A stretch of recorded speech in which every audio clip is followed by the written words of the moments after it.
और सुनते हैं कुमुदिनी वैद से उनकी आज की कहानी। So I just like to share just one or two incidences. एक तो मुझे वो याद आ रहा है कि जब मैं 8वीं या 9वीं कक्षा में थी, I was in charge of the वो जो अपने पीटी क्लासेस होते हैं ना, उनके सब स्पोर्ट्स इक्विपमेंट्स होते हैं, हॉकी स्टिक है, फुटबॉल का बॉल है, या तो हम हर्डल्स की प्रैक्टिस करते थे स्पोर्ट्स डे के लिए, वो सब कुछ जो सामान होता है वो एक अलग से एक कमरे में रखा जाता था मेरे।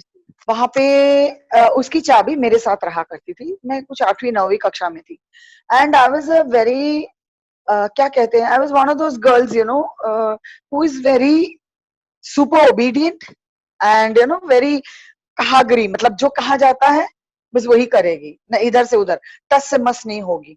सो I grew up into that kind of a girl. और दूसरा, करीब 7 साल की उम्र से मैं पहले दूसरी एलिमेंट्री स्कूल में पढ़ती थी, फिर बाद में I shifted to a secondary school, जहाँ 11वीं कक्षा तक, तीसरे से लेकर 11वीं कक्षा तक मैंने उस स्कूल में मेरी पढ़ाई खत्म की।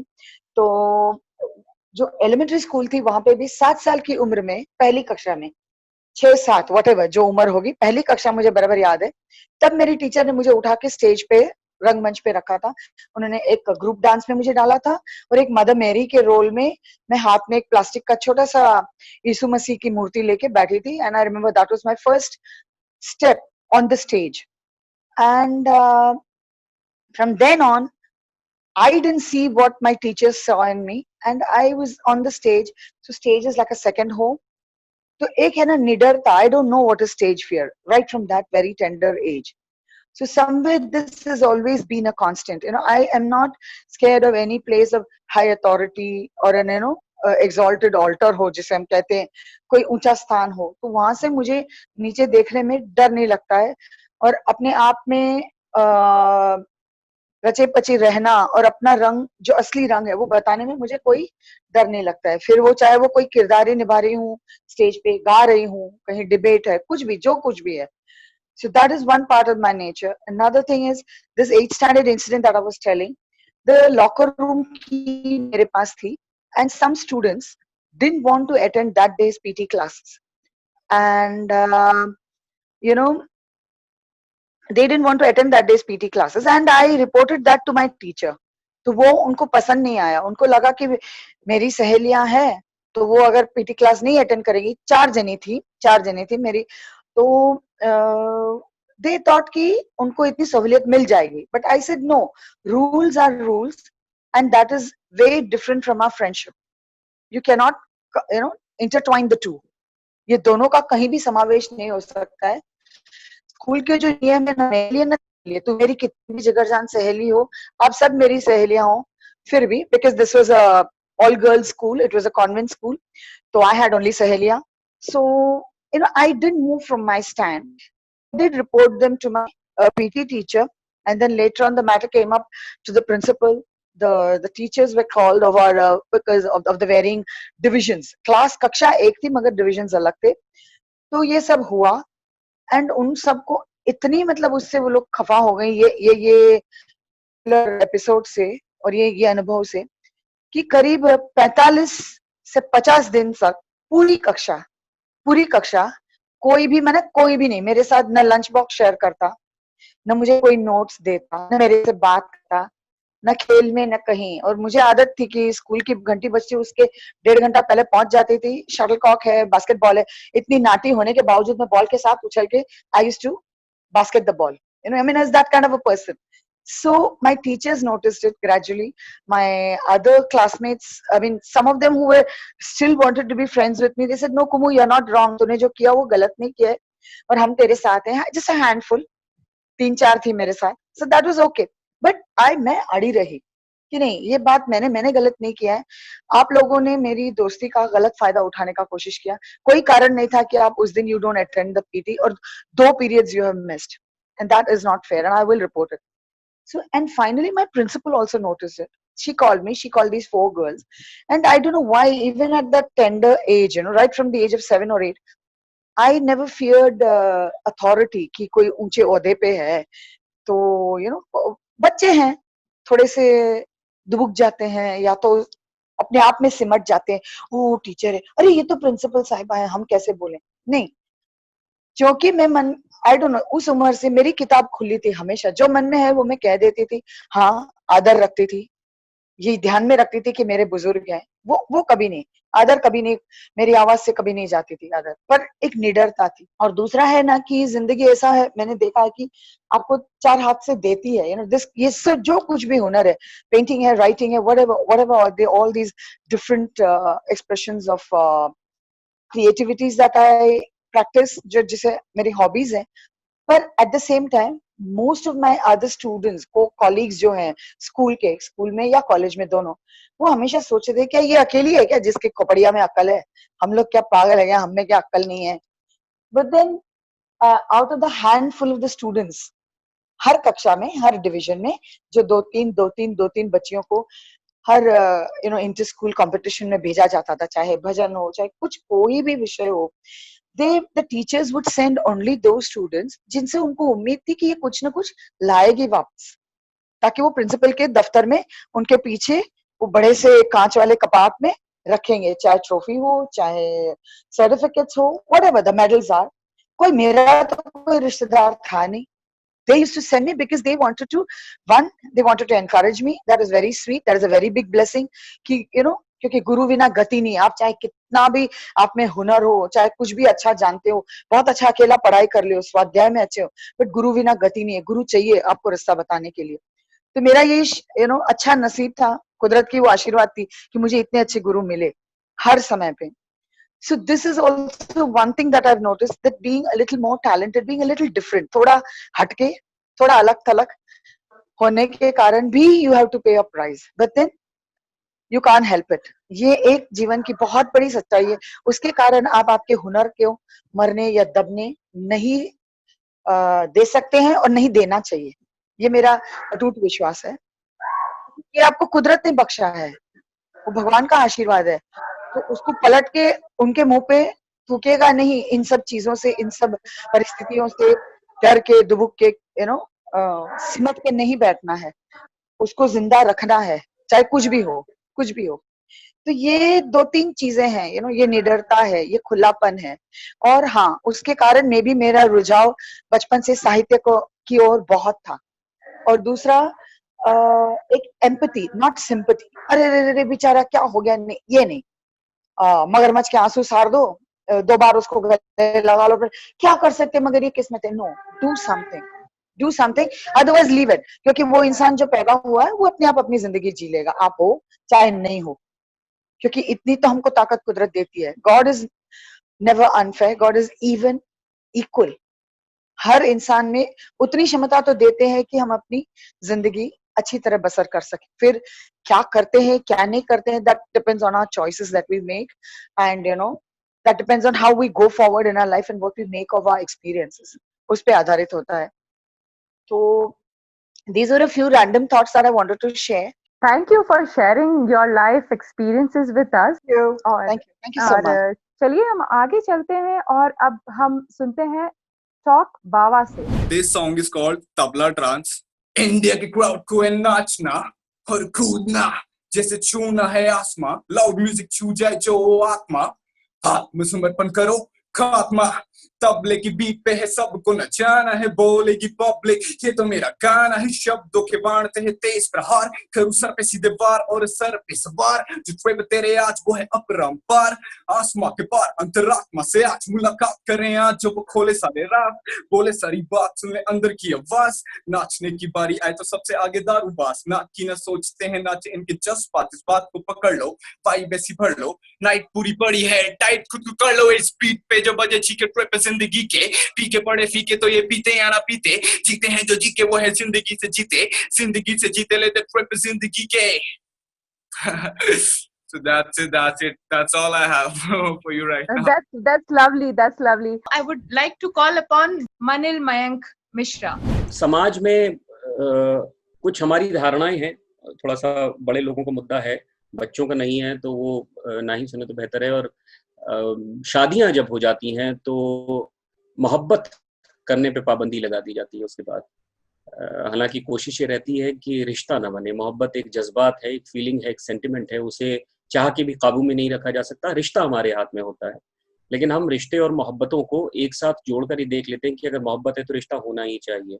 ये मोहब्बतों से बाहर जाके शादियों से बाहर जाके मोहब्बतों के सिलसिले की कहानी है। इस कहानी का जो टाइटल है किराए के जज्बात, तो कुछ यूं थी कि कहते हैं शादियां स्वर्ग में तय होती हैं, लेकिन फिर भी इन शादियों के कार्ड्स यहीं जमीन पर छपते हैं। कभी कभी इन कार्ड्स में कुछ स्पेलिंग मिस्टेक्स भी होती हैं, यानी जिसका नाम जिस कार्ड पर होना चाहिए वो कहीं और होता है और किसी और का नाम कहीं और। अब ये तो नहीं पता कि ये शादियां स्वर्ग के उस फरमान की वजह से होती हैं या कार्ड्स में छपी उन नामों की गलतियों की वजह से, पर होती जरूर हैं ये शादियां। शायद इसलिए एक बहुत छोटे आदमी ने कभी गाहे बगाहे एक बहुत बड़ी बात कह दी थी। शादियां सिर्फ दो तरह की होती हैं, एक अच्छी शादियां और दूसरी सिर्फ शादियां। रेवा और अलंकार की भी तो सिर्फ शादी ही थी।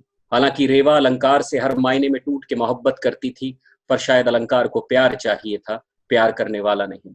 उधर सुहास और मेधा भी एक कशमकश से गुजर रहे थे।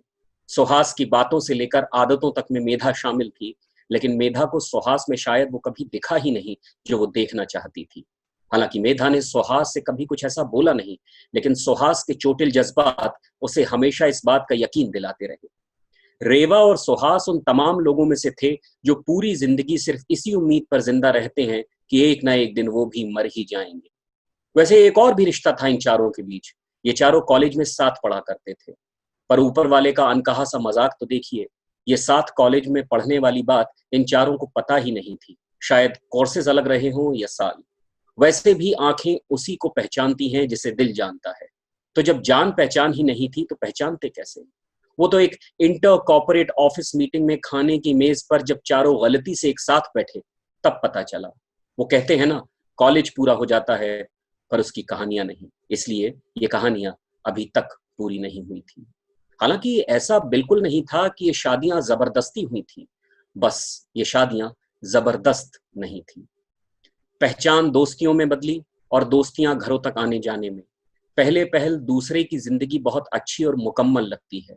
अब रेवा को वक्त बिताने के लिए घड़ी की सुइयां टकटकी लगाकर देखनी नहीं पड़ती थी और सुहास के बेलौस बोझिल दिन भी अब छोटे होने लगे थे। मेधा और अलंकार के लिए भी शायद इस जिंदगी का एक बदला हुआ पड़ाव था, एक ऐसा पड़ाव जिसमें लोग अकारण खुश भी थे। वैसे असलियत तब सामने आती है जब साथ गुजारा गया ढेर सा वक्त गहराइयों में जाने की इजाजत देती। डिनर टेबल पर और ड्रिंक्स के बीच बातें, सेंसेक्स, बाजार में नई किताब, नारीवाद, उपनिवेशवाद, नेटफ्लिक्स पर कोई नई अंग्रेजी सीरीज, किस मॉल में ज़ारा का क्या कलेक्शन है, उसने कहा था, अरे उसने नहीं, उसने कहा था से उठकर आपसी रिश्तों की दरारों पर कब आकर टिक गई पता ही नहीं चला। वक्त बीतते बहुत कम वक्त लगता है। रेवा की अलंकार के लिए खुशफहमियां और सुहास की मेधा के लिए खाना बदोशियां अब सामने आने लगी थी। किराए के जज्बात थे, पिघलने लगे। फिर जैसा हमेशा होता है, लोग ज्यादा हों तो दोस्तियों में खांचे बन जाते हैं, सहूलियत के हिसाब से। कभी सोच मिलने लगती है, कभी गलतफहमियां, कभी मुगालते एक जैसे होते हैं, कभी पूरा होने की चाहत। रेवा और सुहास को एक ही शायर पसंद था, वही शायर जिसने अपना दीवान खत्म होने से पहले ही खुदकुशी कर ली थी। खाने की मेज पर रेवा और सुहास कितनी बार उसकी कही गजलों में छिपे अकेलेपन से अपने आप को जोड़ते रहते, जॉन लेनन के गीतों पर विस्तार से कॉलेज याद करते, और फिर जब सब कुछ एक जैसा अनायास ही कह देते तो एक हाई फाई के साथ हंसते भी थे। इधर अलंकार और मेधा भी कॉर्पोरेट एथिक्स और अमेरिकन वर्क कल्चर को लेकर लंबी बातें करते। कभी ऑफिस में कोई प्रेजेंटेशन देना होता तो दोनों साथ मिलकर एक ही लैपटॉप पर बना लेते। कभी रेवा मेधा के साथ ही बाजार हाट जाया करती थी। फिर धीरे धीरे इस सब में सुहास भी शामिल होने लगा। अब मेधा जब कभी मसरूफ होती तो सुहास मेधा की जगह ले लेता। पहले सुहास के लिए पूछना पड़ता था रेवा को, अब सिर्फ कहना पड़ता था। अलंकार तब भी ऑफिस को घर और घर को सराय मानता था और आज भी मानता था, इसलिए रेवा को कभी कोई ग्लानि नहीं हुई। मेधा को भी चिंता की कोई जरूरत नहीं थी, क्योंकि उसे सुहास को खोने का डर ही नहीं था। वैसे सच पूछिए तो रेवा और सुहास के पास अब ग्लानि को महसूस करने की फुर्सत भी नहीं थी। एक जैसा अकेलापन, एक जैसी मासूमियत, एक जैसी उथल पुथल। किसी बच्चे के खिलौने वाले बिल्डिंग ब्लॉक्स के दो हिस्सों की तरह रेवा और सुहास एक दूसरे से मिलकर संपूर्ण महसूस कर रहे थे। सुहास जब भी रेवा को घर ड्रॉप करता तो सोसाइटी का गार्ड और बिल्डिंग के बाकी लोग तिरछी निगाहों से कुछ देखते थे, पर बंबई की एक खास बात है, यहाँ कोई किसी से सरोकार नहीं रखता। ये कुछ नवंबर के दूसरे हफ्ते के आसपास की बात होगी। सुहास के एक पुराने दोस्त की बदली हाल ही में बंबई हुई थी। सुहास से उसकी एक हल्की फुल्की मुलाकात भी हो चुकी थी। कई बार वो सुहास और मेधा को अपने घर खाने पर बुला भी चुका था। सुहास को लेकिन मेधा का नजरिया पता था। छोटे शहर के वो लोग जो अपनी मेहनत से जिंदगी में कुछ बन जाते हैं, मेधा का आकलन कहता था उनमें हमेशा एक क्लास स्ट्रगल की बू आती है। क्या कहा था मेधा ने पहली नौकरानी से जब गलती से उससे लिविंग रूम का वास गिर गया था? सबाल्टर्न साली। छोटे से शहर अलीगढ़ के सुहास के लिए भी तो ये एक सामाजिक गाली ही थी। काम से वापस आते वक्त सुहास के पास आज फिर उसके वही दोस्त का फोन आया था। इधर उधर की बातों के बीच उसने फिर दावत के न्योते को दोहराया। सुहास ने इस बार फिर अकेले आने का वादा कर मेधा को लेकर फिर कोई बचकाना बहाना बना दिया था। इतना बचकाना कि सुहास को लगा कि शायद अब उसका ये दोस्त सुहास को कभी फोन ही नहीं करेगा। लेकिन 5 मिनट के बाद फोन फिर बजा। सुहास ने अनमना होकर कयास लगाया कि अपने दोस्त की जिद के आगे अब क्या कहें। यही सोचते हुए सुहास ने फोन उठाया, पर ये रेवा थी। रेवा, इस वक्त क्या बात हो सकती है? पर सुहास ने ऐसा कुछ नहीं सोचा और फोन उठा लिया। कुछ बातें भी हुई उन दोनों की। फोन रखने के बाद सुहास ने एक नजर सिग्नल पर खड़े गुब्बारे वाले को जी भर के देखा और फिर गाड़ी किसी और दिशा में वापस घुमा ली। आखिरी पैरा पढ़ता हूं। दरवाजे की तरफ पीठ करके बैठने वालों को आने जाने वाले लोगों का पता नहीं चलता। ये तो सुहास था जिसने फिर भी उस शोर भरे फिल्मी दुनिया की चकाचौंध के मद में चूर सजीले लड़के लड़कियों के भारी झुंड में भी अंधेरी वेस्ट के उस नामचीन कॉफी हाउस में कदम रखते ही रेवा को पहचान लिया था। और इसके लिए सुहास को रेवा के दाएं कंधे पर बने अलंकार के नाम के टैटू पर देखने की जरूरत ही नहीं पड़ी। सुहास के लिए रेवा के होने का एहसास ही काफी था। सुहास को देखकर रेवा ने उसे एक बार एकटक देखा और फिर झट से उसे गले लगा लिया, कस के। एक पल के लिए मानो सुहास के लिए जमीन और आसमान एक हो गए हो, मानो कायनात के अनगिनत सितारे एक साथ चमकने लगे हों। मन और सांसों में होड़ थी कि कौन ज्यादा तेज भागे। फिर जवाब में सुहास ने भी रेवा को थाम कर आज सब कुछ भुला दिया। सुहास को ये अपनापन, ये कसक, ये नजदीकियां हमेशा चाहिए थी, मगर मेधा से। Thank you very much. Thank you. Wow, that's amazing, amazing. And we are moving on and meeting Aruna Khitan. Today I have come up with a very beautiful story of two friends. Once upon a time, the ant was very thirsty. He went near the river bank and he started sipping water, sip by sip. But all of a sudden he lost his balance and he fell into the water. And he started crying, help, help, help, help. And over there on a tree, a dove was sitting and she heard somebody crying. She thought of a brilliant idea how to help the ant. She picked up the leaf and she dropped it in the water. And the ant could come out and he thanked the dove for saving his life. One fine day, ant was passing through the forest. And suddenly he got very scared because he saw a hunter. And he thought what to do. The hunter was aiming the dove. So ant started thinking, how am I supposed to help? So all of a sudden, he too had a brilliant idea. He went and bit the hunter's leg. And hunter started crying, ouch, ouch, ouch. And the dove helped the dove thank the ant for saving his life. And they became the best friends forever. So, thank you so much. I just feel, if you help somebody, anybody, it's just a practice. Story is a different thing, but if you help somebody, I'm very sure God multiplies it and gives it to you back. This is what my personal experience is. Yeah, very beautiful story. And not only the story, the art, the way you have explained it to us, it was so beautiful. You are so talented, Aruna. You made so beautiful art. Thank you so much. Thank you. Can I share one very short experience? Yeah, you can tell us one more. No, it's not a story. It's just a personal experience, Okay. See, everybody has ups and downs. Everybody faces ups and downs in life, okay? But trust me, this, past 2 days things were really, I don't know, mind had gone for a super toss because of situations. And I was just praying to God, and I don't know, my cousin sister just called up and she said, you start watching this movie called Secret. I have read the book long back, but she's like, you just watch. I don't know. She just called up all of a sudden. And you can't believe it. Trust me. I tell everybody, whoever in this group, if you start watching just for 5 minutes, 10 minutes, 15 minutes, your attitude towards life changes. We cannot change anybody, but trust me, from inside, we become so peaceful and happy. So this is just an experience what I felt. I'm sharing with you all. So sweet of you, Aruna. Your way of expressing, you're really so bubbly. The first day I have attended the open mic with you, I found you're full of life, so joyful.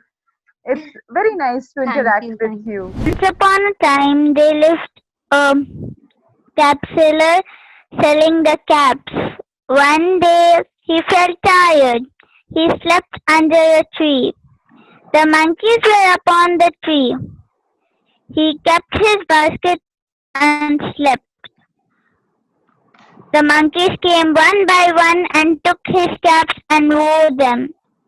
Then they climbed the tree. The cap seller woke up and he saw his basket. There were no caps. He looked everywhere. He looked up. The monkeys were wearing his caps. He was thinking. He took his cap and he threw it upon his head again. The monkeys also did the same. Next, he threw his cap and the monkeys also threw the cap. Moral of the story is be intelligent. Thank you, Anisha. It was so sweet of you. Thank you, ma'am. Manisha, did I miss your story? Last time I have done this story. वो बचपन वाला प्यार. हाँ, बचपन. हंसता खिलखिलाता उधम मचाता. ऐसा ही होता है ना. मेरा भी ऐसा ही था. मैं करीब 7-8 साल का था जब पापा की पोस्टिंग मुंबई से दूर एक छोटे से कस्बे में हो गई थी. मम्मी पापा वहां जाना नहीं चाहते थे, इसलिए बिल्कुल खुश नहीं थे. मैं खुश भी था और दुखी भी. दुखी था अपने यहाँ के दोस्तों के छूट जाने से और खुश था कि कुछ नया देखने को मिलेगा मुझे. कोई नई जगह जा रहा हूँ ना, तो एडवेंचर होगा. बच्चों को एडवेंचर अच्छा ही लगता है ना हमेशा, तो मुझे भी लगा. और हाँ, वाकई वो एक एडवेंचर था, बहुत अच्छा सा. जब हम वहां पहुंचे और मैंने देखा एक बहुत बड़ा सा घर हमारा स्वागत कर रहा था. हमारे मुंबई के 2 BHK फ्लैट से बहुत बड़ा, बहुत बड़ा. मैं तो खुशी से पागल हो गया. और हमारे घर से बस थोड़ी ही दूर था उसका घर. हाँ, उसका घर. बस स्कूल जाते उसे देखा करता था. शाम को खेलते वक्त भी उसे देखा करता था. और पहली बार कैसे हुई उससे मेरी मुलाकात बताता हूँ. खेलने गया था मैं, बड़े शान से मुंबई की तरह स्पोर्ट्स शूज पहन के बैट बॉल उठाए और पहुंच गया था मैं ग्राउंड में खेलने के लिए. वहां जाके देखा तो बच्चे तो कुछ और ही खेल रहे थे. कुछ छोटे छोटे से मार्बल्स थे उनके पास और वो उनसे कुछ अजीब सा खेल खेल रहे थे. मेरी कुछ समझ नहीं आया तो मैंने उनसे पूछा, ये क्या खेल रहे हो तुम? तो वो सब हंसने लगे और मेरा मजाक उड़ाते हुए मेरे चारों तरफ घेरा बना के नाचने लगे, कूदने लगे, कहने लगे, बड़े शहर का लड़का ना समझ कड़ का. और उनके इस शोरोगुल में एक आवाज सुनाई दी मुझे, किसी के हंसने की. उस ग्राउंड के ठीक सामने एक बंगले में ऊपर बालकनी की खिड़की से बैठे वो देख रही थी और जोर जोर से हंस रही थी. उसको हंसता देख एक पल को मैं ठगा सा रह गया. ये सब जो कुछ मेरे आसपास हो रहा था, जो मेरा मजाक उड़ाया जा रहा था, मैं वो सब भूल गया. इतनी मासूम सी थी उसकी हंसी. ऐसा लगा इससे दोस्ती करनी चाहिए मुझे. पर उस वक्त तो उन लड़कों से दोस्ती करनी थी इसलिए मैंने उनसे कहा, हाँ मुझे खेलना नहीं आता, पर तुम लोग मुझे सिखाओगे ना? और वो भी मान गए और बस हम रोज खेलने लगे। मैं रोज वहां खेलने जाता और उसे वहीं खिड़की में बैठा हुआ पाता, और बस वो मुस्कुरा देती थी और मैं भी उसे देखकर मुस्कुरा देता। कई बार दिल चाहा उसके घर के अंदर जाऊं और उससे बात करूं, लेकिन उसके घर के गेट के बाहर एक रौबीला सा जो चौकीदार बैठा रहता था, उसकी बड़ी-बड़ी मूछें थी, उनसे मुझे बहुत डर लगता था। ये कभी जा नहीं पाया मैं अंदर। पर बस उसको जब देखता तो जो खुशी मुझे मिलती, वो बाकी सारे गेम्स, बाकी सारे खिलौने, मम्मी की बनाई हुई बहुत अच्छी अमेजिंग डिशेज़ सबसे ज़्यादा अच्छी होती थी। इसी तरह 2 साल बीत गए और पापा का फिर से मुंबई ट्रांसफ़र हो गया। मम्मी-पापा अब की बार बहुत खुश थे। फिर से वही लाइफ़स्टाइल जीने को जो मिलने वाली थी, लेकिन मेरा दिल बुरी तरह टूट गया। मैं ज़ार-ज़ार रोया, बहुत रोया, बहुत रोया। जाने से पहले हिम्मत करके फिर उसके घर गया था मिलने, लेकिन उस दिन उसकी खिड़की बंद थी। मैं उसे देख भी नहीं पाया और लौट गया। वक़्त का तो काम ही है बढ़ना आगे। वक़्त अपनी गति से चलता जा रहा था और मैं भी अपने सारे काम करता जा रहा था। स्कूलिंग, उसके बाद कॉलेज, एमबीए भी किया मैंने और अब बहुत अच्छी-सी कंपनी में मैं जॉब करता हूँ, मैनेजिंग डायरेक्टर हूँ। लेकिन इतने सारे सालों में भी अगर कोई चीज़, कोई बात मैं नहीं भूला, तो वो थी उसकी मुस्कान। बस ज़िंदगी के हर पल में, हर वक़्त, हर घड़ी वो मेरे साथ रहती थी और हमेशा ये सोचा करता था कि वो हमेशा खिड़की पे ही क्यों बैठती थी? कभी नीचे क्यों नहीं आई? क्यों हमारे साथ नहीं खेलती थी? और अभी कुछ पिछले दिनों से उसकी याद कुछ ज़्यादा ही आ रही थी। तो सोचा मैंने कि चलना चाहिए अब मुझे, उससे मिलना चाहिए। लगता है मुझे इश्क हो गया है और अपने इश्क को ज़ाया नहीं कर सकता मैं। तो बस तय किया, ऑफ़िस से छुट्टी ली और चल दिया उस पुराने से कस्बे में। जाके देखता हूँ तो वो पुराना सा कस्बा नया सा लग रहा है। ऐसा लगा ही नहीं कि ये वही है जो मैं छोड़ के गया था। बहुत कुछ बदल चुका है, बिल्कुल नया सा हो गया है। हाँ, कुछ-कुछ चीज़ें वही हैं, लेकिन दिल जिसे ढूँढना चाहता है ना, उसे ढूँढ ही लेता है। मैंने भी ढूँढ ही लिया और अब कोई डर नहीं था किसी चौकीदार का। मैं उसके दरवाज़े पे था, मैंने डोरबेल बजाई। अंदर से आवाज़ आई, दरवाज़ा खुला है, अंदर आ जाओ। मैं कुछ सोच नहीं पा रहा था। अंदर जाऊँ, ना जाऊँ, क्या करूँ? खड़ा ही रहा। अंदर से फिर आवाज़ आई, अंदर आ जाओ, दरवाज़ा खुला है। अब की बार मैं अंदर गया। अंदर जाकर देखता हूँ तो एक लड़की है, प्यारी मासूम सी, लेकिन व्हीलचेयर पर। थक सा रह गया मैं, क्योंकि उसकी आँखें, उसकी मुस्कान आज भी वही थी, इसलिए पहचान तो गया था। पर इस झटके की, इस सदमे की मुझे कोई उम्मीद नहीं थी। मैंने कभी नहीं सोचा था कि मेरे इश्क का अंजाम कुछ यूँ होने वाला है। मैं उसे दो टक देखता ही जा रहा था और मेरी आँखों से आँसू गिर रहे थे। उसने भी मेरी तरफ देखा और शायद वो भी पहचान गई, क्योंकि उसके बाद थोड़ी देर तक वो भी कुछ नहीं बोली और उसकी भी आँखों में पानी था। लेकिन बहुत ही जल्द सँभल गई और बोली, "तुम वही हो ना? वही वही लड़का जो नासमझ था?" मैंने गौर से उसे देखा। इश्क तो इधर भी है। तभी तो इसने मुझे पहचान लिया इतने सालों के बाद। जिस तरह मैंने इसे याद रखा, याद तो इसे भी मैं हूँ। मैं अपने घुटनों पर बैठ गया और उससे बोला, हाँ, मैं वही हूँ। और आज इतने सालों के बाद तुमसे मिलने आया हूँ, क्योंकि अब तुमसे मिले बिना मुझसे रहा नहीं गया। तो वो हँस दी और कुछ नहीं बोली। तब मैंने कहा, आज समझ आया है कि तुम यूँ कभी नीचे खेलने नहीं आती थी। लेकिन क्या तुम तुम्हारे पैर ठीक नहीं हो सकते? तो मेरे पैर ना जन्म से ही खराब हैं और मम्मी-पापा ने बहुत डॉक्टर्स को दिखा लिया, वो ठीक नहीं हो सकते। इसलिए मैं तुम्हें सिर्फ़ घर के अंदर या इस तरह ही मिल सकती हूँ।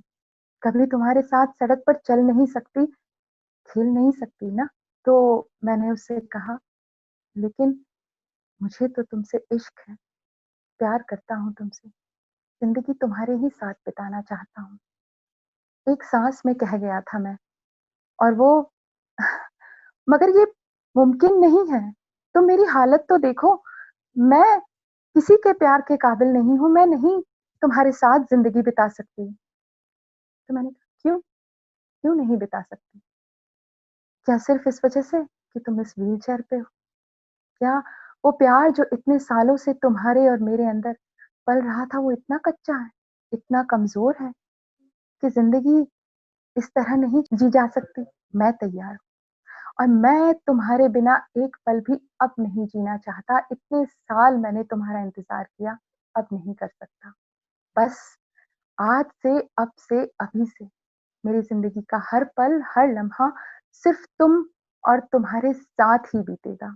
मेरी आँखों में पानी, उसकी आँखों में पानी और पर्दे के पीछे उसकी माँ, उन्होंने भी सब सुना। बाहर आईं और भरे गले से मेरे सर पे हाथ रखकर बोली, मेरा आशीर्वाद है बच्चों तुम्हारे साथ। बहुत खुश रहोगे तुम। तुम्हारे जैसा प्यार सिर्फ़ कहानियों में सुना है, आज देखा भी। खुश रहो बच्चों, हमेशा खुश रहो। That's it. Wow, that is so lovely, Manisha. Yeah, आपने बहुत खूबसूरती से भी बयां किया. Thank you so much.